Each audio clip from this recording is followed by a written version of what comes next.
तुमने तो कहा था उस मोहल्ले में कोरोना फैल रहा है, कोरोना के डर से यहाँ पे आ जाओ, यहाँ पे जाओ। अरे यहाँ क्या है? दानिश भाई, लाश लाश। तुमने मेरा घर बर्बाद किया, मैंने सह लिया। मेरे कैरेक्टर पर उंगली उठाओगी, मैं बर्दाश्त नहीं करूंगी। आपकी बीवी को कौन कत्ल कर सकता है? आपको किसी पर शक? क्या मकतूला के शौहर को भी अपनी साबिका बीवी पर ही शक है? मुझे लगता है इस वारदात में और भी कोई मुलव्वस है। योर ऑनर, हकीकत तो ये है कि सुबह 11:30 बजे तक निम्रा कत्ल हो चुकी थी।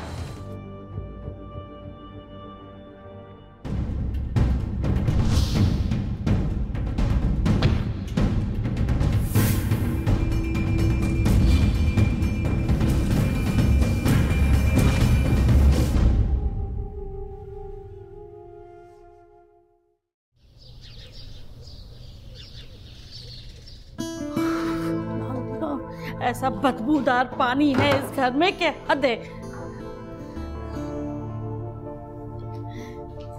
किस किस चीज को साफ करूं और किस किस चीज को ना करूं।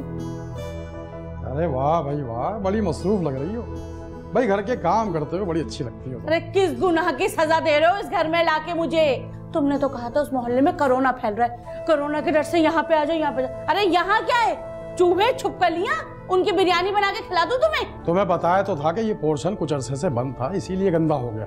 सफाई हो जाएगी तो ठीक हो जाएगा। 2 दिन से सफाइयां कर रही हूँ, पूरी मासी बन गई हूँ मैं तो। और ये बताओ कि तुम कहाँ थे? किसी चुड़ैल से गप्पे लड़ा रहे होगे? अरे मोटी, अपनी हालत को देख। दुनिया का जो सबसे शरीफ आदमी होगा ना, जिसने कभी किसी औरत को आंख उठा के ना देखा हो, अगर उसकी तुझसे शादी हो जाती ना, वो भी औरतों के चक्कर में लग जाता। मगर मैं ऐसा नहीं हूँ। ये ले, देख ले मेरा फोन, देख ले। रख लो, सब डिलीट करके आए होगे, जरूरत नहीं है। इस टैंक का कुछ करवाओ, नल खोलते ही उपकारियां लग रही हैं। ले आया हूँ, प्लम्बर को ले आया हूँ, ऊपर गया वो टंकी देखने के लिए, उसके बाद नीचे का टैंक देख ले।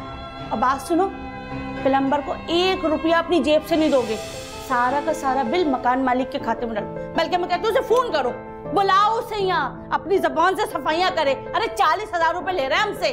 ये ठीक कहा तुमने, अभी करता हूँ उसको फोन। पानी खोलने को दिल नहीं चाह रहा। जी अदनान साहब, हाँ मैं दानिश बात कर रहा हूँ। अरे भाई, ये किस किस्म का मकान है? हर तरफ से ताफून उठ रहा है, ऐसा लग रहा है कि हर कोने में चूहे मरे पड़े हों। अरे दानिश भाई, हो सकता है लाइन में पानी रुका हो। आप एक काम कीजिए, ऊपर वाले किराएदार है ना, उनसे थोड़ी हेल्प ले लें। ऐसे फहीम साहब तो शहर से बाहर गए हुए हैं, भाभी घर पे होंगी। कौन से किराएदार? 3 बार ऊपर गया हूँ मैं, दरवाजा पीट पीट के थक गया, कोई बाहर नहीं आया। क्या?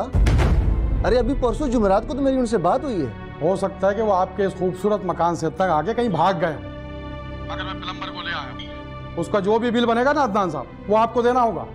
चले दानिश भाई, आप काम तो करवाएं, मैं आके देखता हूँ। फिर परेशान हो गया वो। देखा, फोन पे निपटा दिया उसने। अरे उससे बोलो यहाँ आए, यहाँ आके तो देखे। ऐसी धमकी दी हो ना, आएगा यहाँ पे।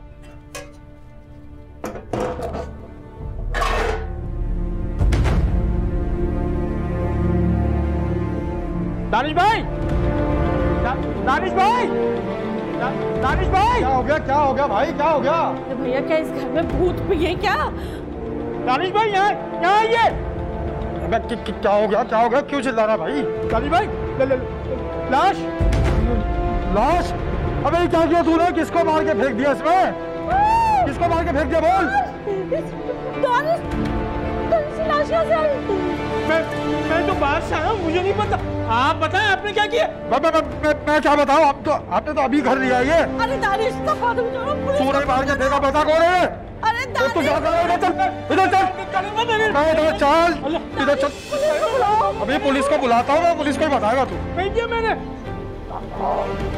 Hello police station.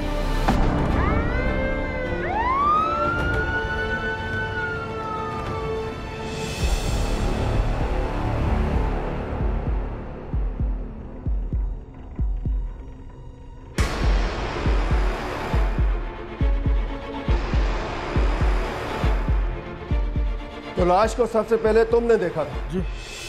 जी सर, सबसे पहले इसी ने देखा था, इसी ने शोर मचाया। सर मुझे तो लगता है कि इसको इसी ने मार के टैंक में फेंका।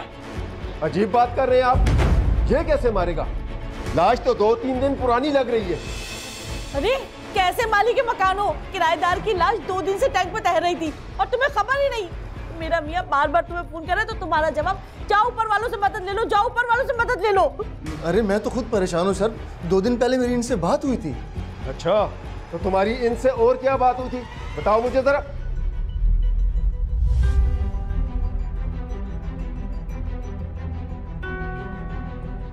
अरे सर, मैंने सिर्फ ये कहने के लिए फोन किया था कि जो प्रॉपर्टी के जो डॉक्यूमेंट्स हैं वो संभाल के रखे, मैं आके ले लूंगा। हाँ तारिक सर फर्स्ट फ्लोर के ड्राइंग रूम से खून के धब्बों के निशानात मिले हैं और सीढ़ियों में भी खून के धब्बों के निशानात हैं। लगता है कि लाश को सीढ़ियों के लिए नीचे लाकर टैंक में डाल दिया गया।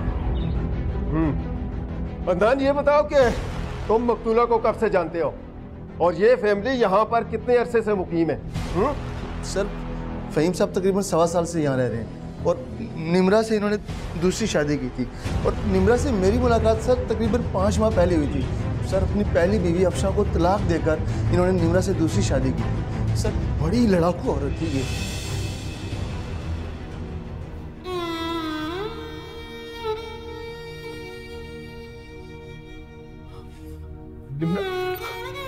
निम्रा, निम्रा, आंखें खोलो निम्रा, निम्रा उठो, निम्रा मैं क्या हूं निम्रा?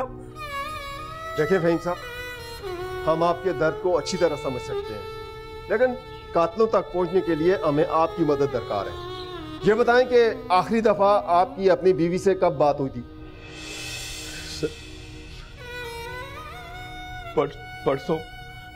परसों फोन आया था 12 बजे के करीब। उस वक्त मैं टैक्सी में था सर। हिम्मत करें, हिम्मत करें। आपकी बीवी को कौन कत्ल कर सकते हैं? मेरा मतलब है कि आपको किसी पर शक या फिर आपकी किसी से कोई दुश्मनी? सर, दुश्मनी थी ना सर। इनकी बीवी अफशा, उसने तो उनका जीना हराम करके रखा हुआ था सर, और अक्सर आके शोर शराबा किया करती थी। क्यों फहीम साहब, मैं सही कह रहा हूं ना? सर ये सही कह रहे हैं सर। अफशा इस हद तक चली जाएगी ये मैं सोच भी नहीं सकता था। उसने खुद मेरे सामने निम्रा को बुरा भला कहा, उसे कत्ल की धमकियां दी। वो अक्सर उसे कहती थी कि मैं तुझे जान से मार दूंगी। सर, अफशा नहीं कत्ल किया निम्रा को, आप गिरफ्तार कर लें सर। गिरफ्तार कर लेंगे हम उसे। आप कितने अरसे से रह रहे हैं वहां पर? सर, मुझे तो अभी सिर्फ 2 ही दिन हुए हैं। आप इनसे पूछ सकते हैं अदनान साहब से। इनका मकान मैंने अभी 2 दिन पहले किराए पे लिया सर। सर, उस मोहल्ले में हमें कोई भी नहीं जानता सर, और ना ही हम किसी को जानते।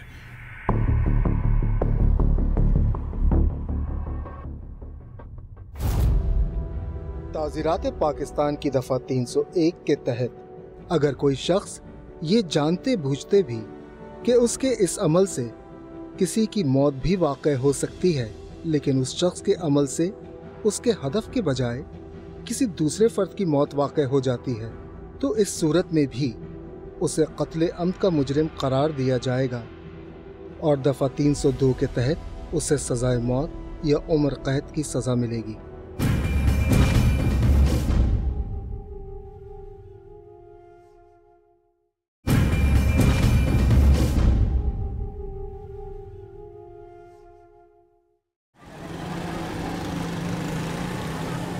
हमने साहब, पोस्टमार्टम रिपोर्ट के मुताबिक लाश 3 दिन पुरानी है और मकतूला को सर पर किसी भारी चीज़ के वार से कत्ल किया गया और फिर उसके बाद उसकी लाश को टैंक में छुपा दिया गया। लवाहिकीन ने किस पर शक का इजहार किया? मकतूला के शोहर की साबका बीवी अफशा, उसको नामजद किया गया। तो क्या मकतूला के शोहर को भी अपनी साबिका बीवी पर ही शक है? जी हाँ, मकतूला के भाई, वालदा और फहीम को अपनी साबका बीवी अफशा पर ही शक है। उनका कहना है कि वो अक्सर उनके घर पर आकर लड़ाई करती थी और मोहल्ले वालों ने भी इस बात की तस्दीक की। अक्सर यहाँ के हंगामा क्या करती, उस रोज तो मेरे सामने उस बेचारी लड़की को गालियाँ दे रही थी।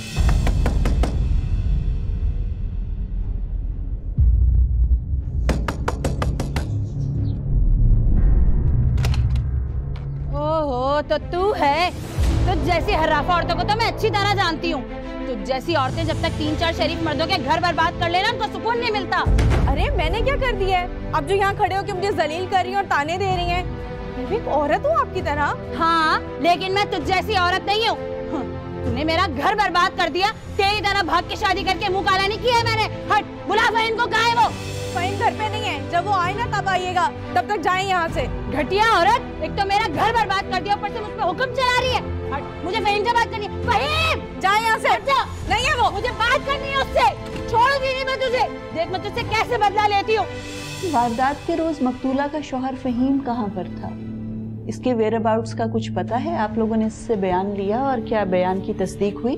जी हाँ, हमने फहीम से बयान भी लिया है और उसके बयान की तस्दीक भी की है। उसके बयान के मुताबिक वो जुमेरात को 11 बजे हैदराबाद जाने के लिए घर से निकला और उसने बस टर्मिनल पर जाने के लिए टैक्सी भी बुक करवाई थी। तकरीबन 11:30 बजे मालिक मकान अदनान का निमरा से टेलीफोनिक रब्ता हुआ और उसके बाद निमरा ने अपनी वालदा को मैसेज किया। मैसेज करने के बाद निमरा का फ़ोन बंद हो गया। वैसे अजीब सी बात नहीं है कि एक खातून का 3 दिन तक अपनी फैमिली से रब्ता नहीं हुआ, ना उसने अपने शौहर से बात की, ना अपने घर वालों से बात की, तो घर वालों को तशवीश नहीं हुई इससे? इस सिलसिले में फहीम का कहना है कि उसने रब्ता करने की कोशिश की थी, लेकिन जिस जगह वो ठहरा हुआ था वहाँ पर सिग्नल का कोई प्रॉब्लम था, इसलिए उसका उससे रब्ता नहीं हो सका। और दूसरी बात ये कि निमरा ने घर से भाग कर शादी की और इस वजह से उसके घर वाले उससे नाराज थे, इसलिए उनका आपस में ज़्यादा मिलना मिलाना या बातचीत नहीं। ये निमरा, फहीम और अफशा की तलाक कब हुई थी और निमरा से कब शादी की थी? तकरीबन 5 माह पहले अफशा को फहीम ने तलाक दी थी और मेरे ख्याल में उसके बाद ही निमरा और फहीम की आपस में शादी हो गई। मैडम, हम सिर्फ अफशा पे क्यों शक कर रहे हैं? मुझे लगता है इस वारदात में और भी कोई मुलव्वस है, क्योंकि एक घरेलू औरत जिसका कोई क्रिमिनल रिकॉर्ड तक नहीं है, वो किसी के घर में जाके मर्डर करके फिर ग्राउंड फ्लोर पे लाश ड्रैग करके लाना और टैंक में छुपाना, आई डोंट थिंक कि ये एक बंदे का काम है। इसमें ज़रूर कोई और भी मुलव्वस है।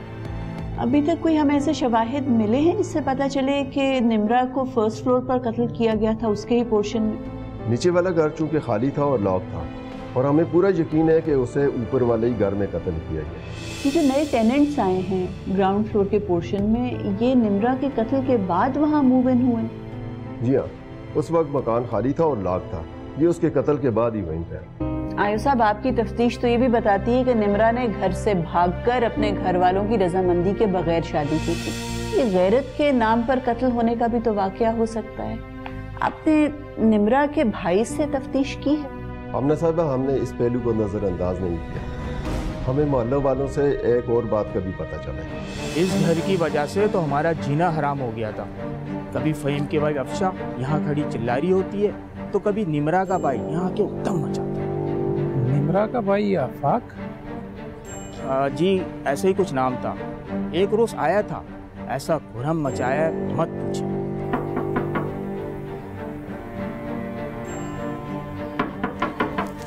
आ रहा हूँ। अच्छा, तो तू है इस फसाद की जड़। तूने मेरी बहन को गुमराह किया है ना? नहीं छोड़ूंगा तुझे। आप क्या हो गया आपको? भाई, अरे भाई छोड़े इन्हें, इनका कोई कसूर नहीं है।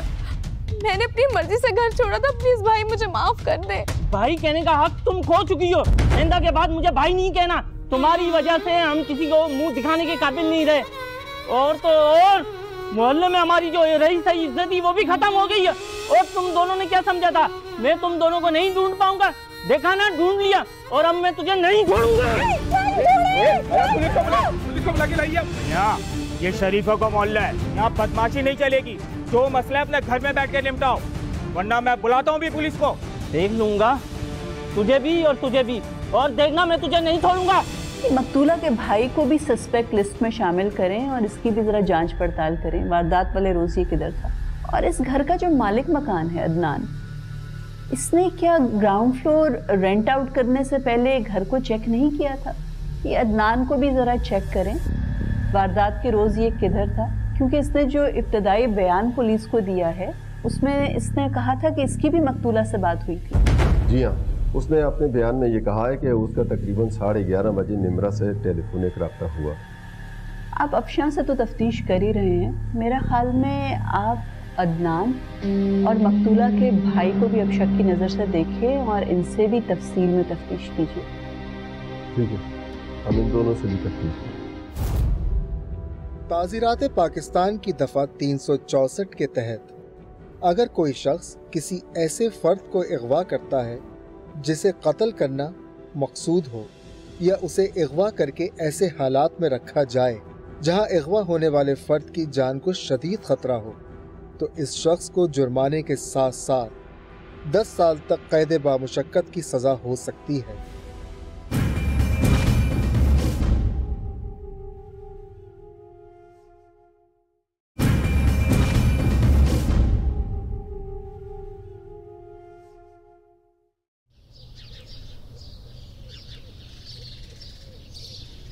चुप करें अम्मी, चुप करें, आंसू बहाने से कुछ नहीं होगा।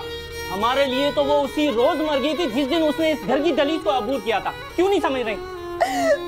तेरे लिए मर गई होगी वो, तेरे लिए मर गई होगी अम्मा। वो मेरी बेटी थी, मेरे कलेजे का टुकड़ा, मेरी बच्ची, तूने उसको मार दिया। बेटा खुदा के लिए तू अपने दिल से ही पसंद की शादी का ख्याल निकाल दे। देख बेटा, तेरा भाई ये चीजें बर्दाश्त नहीं करेगा, अपनी अन्ना की खातिर वो ये सब कुछ नहीं होने देगा। हाँ तो अम्मी ये मेरा मसला नहीं है, आप जाके भाई को समझाएं। वैसे भी मैं पढ़ी लिखी लड़की हूँ, अपनी मर्जी से शादी कर सकती हूँ। बेटा मैं नहीं चाहती कि इस घर में कोई दंगा फसाद हो, कोई झगड़ा हो, बहन भाइयों के दिल पूरे हो जाएंगे। मैं अपनी मर्जी से शादी करूंगी, मैं आपको बता रही हूँ। जो समझाना है उन्हें समझाए, मुझे ना समझाए। मैं क्यों मारूंगा उसे? तो ये था जो उसका इतना बड़ा दुश्मन था। अरे कौन माँ अपनी औलाद की आंखों को नहीं पहचान सकती? यही क्या तू अपनी माँ को उंगली दिखा रहा है? अरे तूने मेरे कलेजे का टुकड़ा मार दिया। तूने ये भी नहीं सोचा कि तेरी एक ही बहन है। अब मैं अपनी बच्ची को कहाँ से ढूंढ के लाऊंगी? मुझे घिन आती है तुझसे अम्मा, मैं सोच भी नहीं सकती। चुप करें, होश के नाखून लें। आपने अपनी बेटी तो गवा दी है, ये ना हो इसके साथ बेटा भी गवा दे। इलाके वाले सुन रहे हैं आपकी आवाज, क्यों नहीं समझ रही? मेरे बच्चे मुझे छोड़ के चली गई, अब मैं उसे कहाँ ढूंढूंगी? अल्लाह ये क्या हो गया? सर मुझे सिर्फ फंसाया जा रहा है, मैं कमजोर हूँ, अपना दिफा नहीं कर सकती। और बीबी तुमने तो अपने लिए खुद मुश्किलात पैदा की हैं। मकतूला का तो तुम सरेआम धमकियां दे रही थी और लोगों ने तुम्हें उसके बंगले के बाहर कई दफा देखा है। हाँ सर, मैं वहाँ जाती थी अपना हक महर मांगने के लिए, मगर वो औरत मुझे धक्के देके निकाल देती थी। मना किया था ना तुम्हें यहाँ आने से, क्यों आई हो? तुम्हारा कोई हक नहीं है इस घर पे। आ जाती हो भीख मांगने के लिए, निकलो यहाँ से। भीख नहीं मांग रही हूँ, अपना हक महर मांगने आई। कौन सा हक महर बीबी? तुम्हें तलाक दे चुका है वो, कोई हक नहीं है तुम्हारा इस घर पे। जानती हूँ तलाक दे चुका है, वो भी सिर्फ तुम्हारी वजह से, और वैसे भी मैंने अपने जहेज का सामान भी वापस नहीं लिया है। मुझे तुम्हारे मुंह नहीं लगना, हटो, मुझे फहीम से बात। क्या बात करनी है फहीम से? फंसाना चाहती है उसको अपनी बातों में? निकलो यहाँ से। तुम जैसी हो के ना जाने कितने यार होते। हक महर का क्या करोगी? तुम्हारी तरह बदकिरदार औरत नहीं हूँ। तुमने मेरा घर बर्बाद किया, मैंने सह लिया। मेरे कैरेक्टर पे उंगली उठाओगी, मैं बर्दाश्त नहीं कर रही, मुंह तोड़ दूंगी। तुम्हारे किरदार पे उंगली नहीं उठाऊंगी, तुम्हें निकालूंगी यहाँ से। निकल यहाँ से। छोड़ो, क्या ये? निकल, छोड़ो। और बीवी तुम्हारी इस कहानी पर कौन यकीन करेगा? मामला धमकियों पर खत्म नहीं होता। और जिस दिन कत्ल हुआ था ना, उस दिन तुम्हारा फोन उसी इलाके में एक्टिव था। वो सर, वो तो मैं अपने बैंक गई थी, मेरी ब्रांच है वहां पर। सर आप चाहे तो सीसीटीवी फुटेज भी देख सकते हैं। और 11:15 बजे का वक्त था, मैंने ब्लैक कलर का बुर्का भी पहना हुआ था। बुर्का? वहां पर तो बुर्के में दर्जनों औरतें थी, और ये कैसे पता चलेगा कि तुम ही थी? वो चेक सर, वो मेरी बेगुनाही का सबूत है। मैंने कैशियर के सामने साइन किया था। आप अगर चाहें तो उससे तस्दीक भी कर सकते हैं। सर प्लीज मुझे जाने दें, मैं बेगुनाह हूं, मैंने कुछ भी नहीं किया है सर। और बीवी तुम फिक्र मत करो, हम तस्दीक कर लेंगे, और जब तक तस्दीक नहीं होती इसे अंदर ले जाओ। सर मैंने कुछ नहीं किया, मेरी बात का यकीन तो करें। फोन पर फोन, फोन पर फोन, फोन पर फोन। अरे ऐसी कौन सी आफत आ पड़ी थी जो अर्जेंट बुला लिया मुझे? अभी तो हमने बुलाया आपको अदनान साहब, थोड़ा इंतजार करें, आपको पुलिस भी बुलाएगी। पुलिस? अरे मैंने ऐसा क्या किया? क्या किया है? धोखा किया है, धोखा हमारे साथ। यह सैफज़दा घर हमारे मत्थे मार दिया। अरे तुमसे तो एडवांस मैं जुर्माना करूंगी तुम्हारे साथ। अब क्या कह रहे थे आप? 5 लाख ना? 5 लाख लूंगी तुमसे, और अगर नहीं दिए तो थाने जाऊंगी। देखिए आप मुझे धमकी मत दें। अरे आप लोगों से ज्यादा तो मैं परेशान हूँ। शहरियार, ये मैं निम्रा के फोन रिकॉर्ड्स चेक कर रही थी तो इससे तो एक बहुत अहम इंकशाफ हुआ। क्या? निम्रा का अपने मालिक मकान अदनान के साथ सिर्फ किराएदार और मालिक मकान का रिलेशनशिप नहीं था, इनका तो अफेयर चल रहा था। अफेयर? ये ट्रांसक्रिप्ट्स पढ़ो, इससे तो साफ जाहिर हो रहा है बड़े रोमांटिक किस्म के मैसेजेस एक्सचेंज होते रहे दोनों के दरमियान। मैडम, निम्रा और फ़हीम की लव मैरिज हुई थी और शादी को बामुश्किल 5 महीने हुए। ऐसे में या फिर सामने आना। अच्छा, निम्रा का फोन जो है केस प्रॉपर्टी में, उसमें तो ऐसे कोई मैसेजेस नहीं, तो उसने डिलीट कर दिए होंगे ना। बहरहाल अब पुलिस से तफ्तीश में ही पता चलेगा कि ये रिलेशनशिप कितना पुराना था। किसी और के किराएदार होते तो शायद जिंदा सलामत चले जाते यहाँ से, मगर बदकिस्मती से हम तो ठहरे आपके किराएदार, और आपके किराएदार जिंदा नहीं जाते अदनान साहब, उनकी लाश मिलती है टैंक में से। अरे टैंक में लाश पड़ी हुई थी, ऐसा बदबूदार पानी, उसी बदबूदार पानी से मैंने बर्तन धो लिए। अरे तौबा तौबा, ऐसा कोई करता है किसी के साथ? अरे मैं तो पुलिस से कहूंगी टैंक को एक बार और तलाश करे, कहीं 1-2 लाशें और ना पड़ी हुई हों। बात तो ठीक है आपका, आपकी हिम्मत कैसी मुझ पर इल्जाम लगाने की? इल्जाम नहीं लगा रहा हूँ आप पे, जो सच है वो बता रहा हूँ। ये सब कुछ आपकी वजह से हुआ अदनान। मुझे तो लगता है अदनान साहब इस कत्ल में आपका ही हाथ है। उसका शौहर तो शहर से बाहर गया हो, वो अकेली थी घर में, ये काम आपके अलावा कोई भी नहीं कर सकता। बात तो सही है आपका।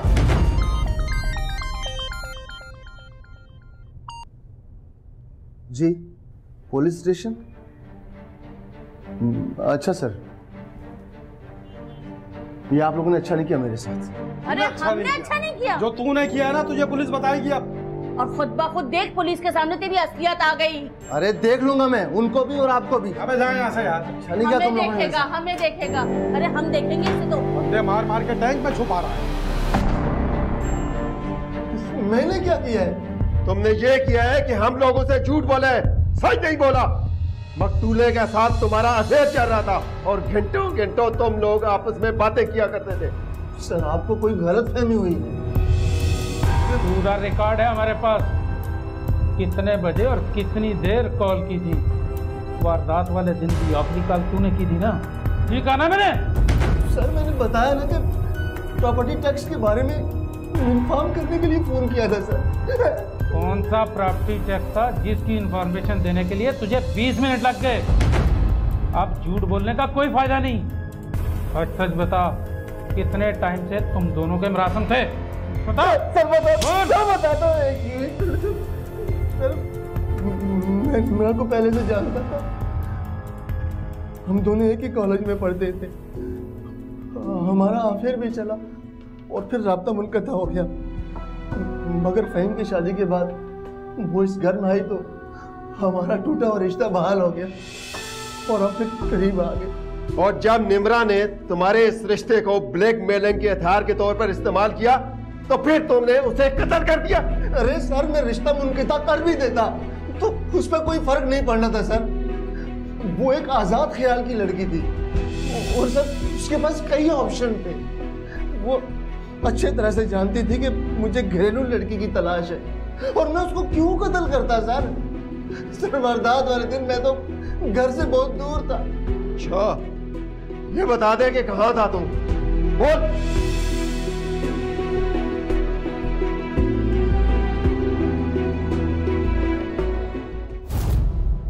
अगर कोई शख्स किसी को कत्ल करने या जरर पहुंचाने की नीयत के बगैर उसकी मौत का बाइस बनता है तो उसका ये फेल कत्ल खता में शुमार होगा और ऐसा शख्स दियत का पाबंद होगा। अलबत्ता पाकिस्तान पीनल कोड की दफा 319 के तहत उसे कैद की सजा भी दी जा सकती है, जिसकी मुद्दत 5 साल तक हो सकती है।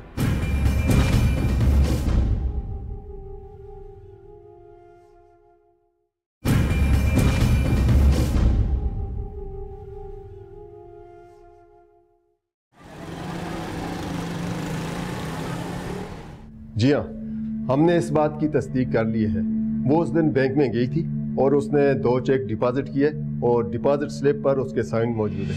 और मकतूला का भाई आफाक, उसके मोहल्ले वालों ने तो बताया था ना कि 11 से 1 बजे तक उसकी गाड़ी घर पर मौजूद नहीं थी। वो उस दिन घर का सौदा सर्फ लेने किसी सुपरमार्केट में गया हुआ और हमने वहाँ की सीसीटीवी फुटेज चेक की है, उसमें वो शॉपिंग करते हुए नजर आ रहा है। तो इस तरह तो हमारी सस्पेक्ट लिस्ट में से 2 लोग कम हो गए। अफशा पे भी शक नहीं किया जा सकता, आफाक भी क्लियर हो गया। वो मालिक मकान अदनान, उसके बारे में क्या पता चला? उसके बारे में तो हमें यही पता चला कि वो उस दिन घर पर मौजूद था। बल्कि मोहल्ले के जो बच्चे थे क्रिकेट खेल रहे थे, उन्होंने हमें ये बताया कि बॉल उसके घर पर चली गई थी और हम घर पर गए बॉल लेने के लिए, तो उसी ने बॉल उठाकर हमें दी थी। फिर तो वाज़े तौर पर एक ही इंसान रह जाता है जिस पर शक किया जा सकता है, मकतूला का शौहर फ़हीम। अबना साहब, हमने फ़हीम के बारे में भी तफ्तीश की है। वो उस दिन 11 बजे टैक्सी लेकर वहाँ से निकला और बस टर्मिनल के जो सीसीटीवी कैमरे लगे हुए हैं उनमें वाज़े तौर पर नज़र आ रहा है कि वो बस टर्मिनल में दाखिल हुआ और उसने उसी बस में सफ़र किया जिसकी उसने सीट बुक कराई है। सच्चे साहब, मुझे फ़हीम पर 2 बातों की वजह से शक हो रहा है। एक तो अगर आप उसका सेलफोन रिकॉर्ड देखें तो 2 दिन तक उसने अपनी बीवी को कॉल तक नहीं की, पूछा तक नहीं कि वो घर पे अकेली है, कैसी है। और दूसरी बात ये कि फ़हीम के घर का बस टर्मिनल तक का रास्ता सिर्फ 30 मिनट का है और आपने जो तफ्तीश की थी उसके मुताबिक बस टर्मिनल के लोगों ने बताया था कि जिस वक्त 12 बजे बस निकलने वाली थी ऐन उस वक्त फ़हीम वहाँ पहुँचा था। आप ज़रा उस कैब ड्राइवर से मालूमात करें जो फ़हीम को बस टर्मिनल तक लेकर गया था कि फ़हीम को 1 घंटा क्यों लगा अपने घर से बस टर्मिनल तक पहुँचने में।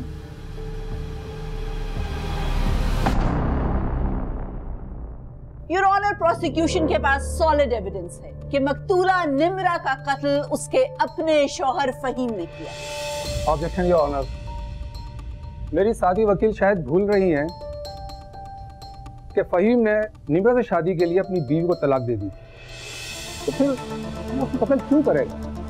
वो उससे बेइंतहा मोहब्बत करता था योर ऑनर। योर ऑनर, मुल्जिम फ़हीम के पास अपनी दूसरी बीवी को कत्ल करने का मुहरिक था क्योंकि उसे मालूम हो गया था उसकी बीवी निम्रा उसके साथ बेवफाई कर रही है। योर ऑनर, हमने अदालत में निम्रा के फोन रिकॉर्ड्स और उसके मैसेजेस की ट्रांसक्रिप्ट्स जमा करवा दी है जिससे साफ तौर पर वाज़ेह होता है कि निम्रा का अपने मालिक मकान अदनान के साथ अफेयर चल रहा था।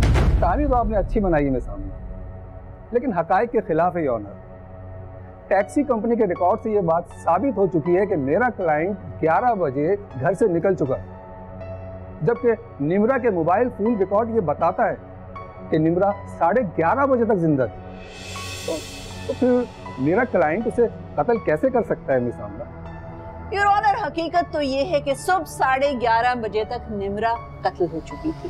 11:30 बजे के बाद वो मैसेजेस या वो फोन कॉल्स जो निम्रा के फोन से की गई वो निम्रा ने नहीं बल्कि मुल्जिम फ़हीम ने की।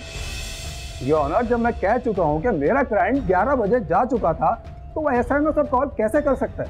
योर ऑनर, हमारे पास एक गवाह है जो अदालत के सामने वाज़े करेगा कि उस रोज हकीकत में हुआ क्या था, फ़हीम कितने बजे घर से निकला और कितने बजे घर वापस आया था। योर ऑनर, मैं अदालत के सामने उस टैक्सी ड्राइवर को पेश करना चाहती हूँ जिसके साथ वारदात की सुबह 11 बजे मुल्जिम फ़हीम बस के अड्डे पर गया।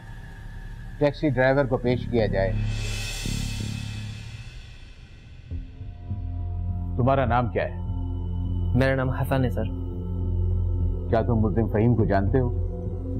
जी जज साहब, 27 फरवरी को सुबह 11 बजे इन्होंने मेरी गाड़ी की राइड बुक करवाई थी और जिस वक्त मैं इनके पास पहुंचा। एक्सक्यूज मी, गाड़ी तेरे घर तक ले लेंगे, मैं एक ज़रूरी फाइल भूल के आ गया। ठीक है, थैंक यू।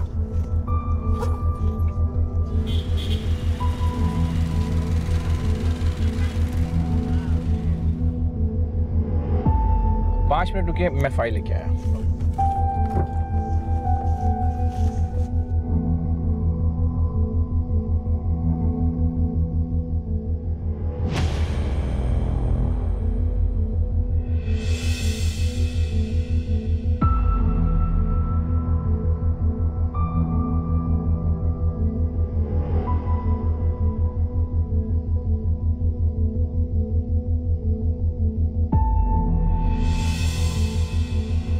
अबे यार बहुत देर हो गई, बेल बजाता हूँ यार।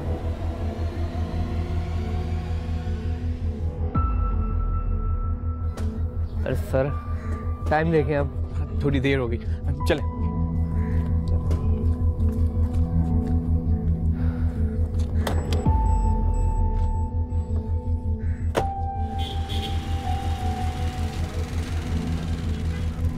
सॉरी भाई, आपको मेरी वजह से ज़रा ज़्यादा इंतज़ार करना पड़ गया। कोई मसला नहीं। मैं भी लेट हो गया, हम ज़रा जल्दी टर्मिनल छोड़ देंगे। जी जी।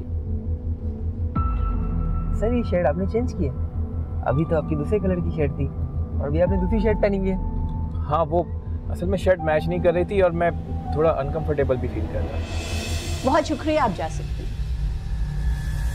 योर ऑनर, मेरे गवाह के बयान के बाद ये बात वाज़ेह हो जाती है कि मुल्जिम फहीम ने पुलिस के सामने झूठ बोला था। इसने ये कहा था कि ये अपने घर से सुबह 11 बजे चला गया था।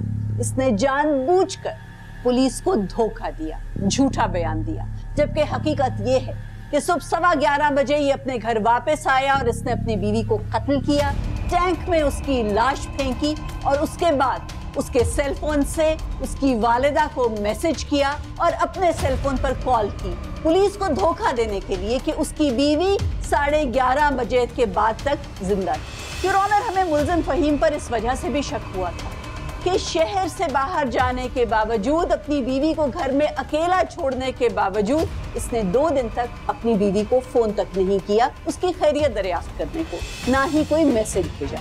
इसलिए क्योंकि इसे मालूम था इसकी बीवी मर चुकी है, क्योंकि इसने उसका कत्ल किया है। That's all you want.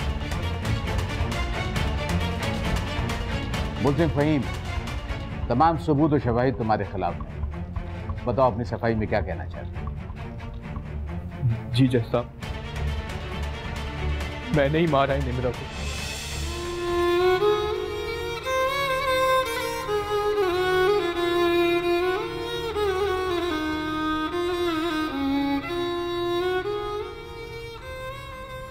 और मैं करता भी क्या? जिस औरत के लिए मैंने सब कुछ छोड़ा, अपनी पहली बीवी को तलाक दी, वही मुझे धोखा दे रही थी। उस रोज जब मैं घर पहुंचा तो निम्रा फोन पे अदनान के साथ इश्क लड़ा रही थी। I love you Adnan. हाँ सच में, अब ना मुझे फहीम से वहशत होने लगी है। मुझ मासूम को फंसाने के लिए ना जाने उसने क्या क्या झूठ बोले हैं। वो तो शुक्र है मुझे वक्त आने पे पता चल गया, तो है ही कंगला। घर तक तो है नहीं उसका अपना, तुम्हारे घर में रहता है किराए पे। वो तो मेरी किस्मत अच्छी है ना कि तुम हैंडसम निकल आए। हाँ सच में, तुम्हारे सामने ना बिल्कुल ही वेटर लगता है वो।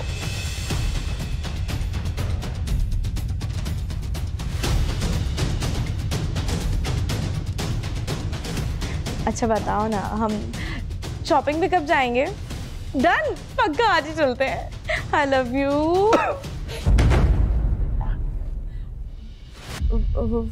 फहीम आप आगे खैरियत है ना? खैरियत? मुझे बर्बाद करने के बाद पूछ रही है खैरियत तो है? अरे मेरे पीछे ये रंगरलियां मनाई जा रही थी। तुम्हारे खातिर मैंने क्या कुछ नहीं किया। अरे अपनी पहली बीवी अफशा को तलाक दी तुम्हारे लिए, और तुमने मेरी ही पीठ पे छुरा घोंप दिया। मैं छोड़ूंगा नहीं तुझे, मैं छोड़ूंगा नहीं, छोड़ूंगा नहीं।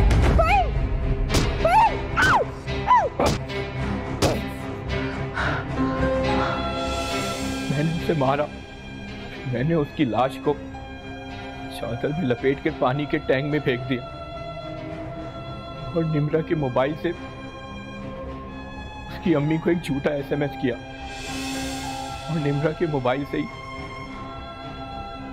अपने मोबाइल पे कॉल की और कुछ टाइम तक मैंने कॉल को डिस्कनेक्ट नहीं किया ताकि मैं पुलिस को गुमराह कर सकूं। उसके बाद मैं दोबारा टैक्सी में बैठा और बस टर्मिनल की तरफ चला गया। रिश्ता मुझसे बहुत बड़ी गलती हो गई, मुझे उसे उसी वक्त तलाक दे देनी चाहिए थी, लेकिन मैंने जज्बात में आके उसको मार दिया और कानून को अपने हाथ। तमाम तर हालात और वाक़यात, वकला की बहस, पेश किए गए शवाहिद और मुल्ज़िम फ़हीम के इतराफ़ जुर्म के बाद यह अदालत इस नतीजे पर पहुंची है कि अफशा इस मुकदमे में बेगुनाह है। लिहाजा यह अदालत अफशा को बेकसूर मानते हुए इस मुकदमे से बाइज्जत बरी करती है और पुलिस को हुक्म देती है कि मुल्ज़िम फ़हीम के खिलाफ कत्ल का चालान तैयार करके आइंदा समाअत पे अदालत में पेश करे। अदालत बर्खास्त की जाती है। अगर आप भी कोर्ट नंबर 5 में कोई केस पेश करना चाहते हैं तो हमें ईमेल करें court5@sama.tv।